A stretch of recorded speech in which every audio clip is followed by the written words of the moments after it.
Welcome, in front of me is a HUAWEI P Smart Pro, and today I'll show you how to wipe cache partition on this device. So to get started, you want to hold power key,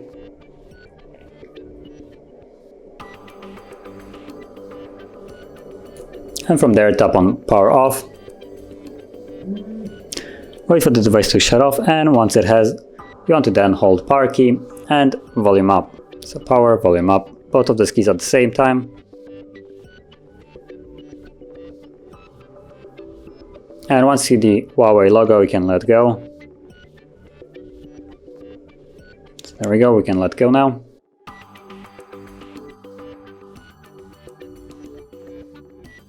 And from here, you simply want to tap on Wipe Cache Partition right here. The process will begin, and well, it's a fairly quick one. And once it's done, all you need to do now is again tap on Reboot System Now and wait for the device to boot back up into the Android system.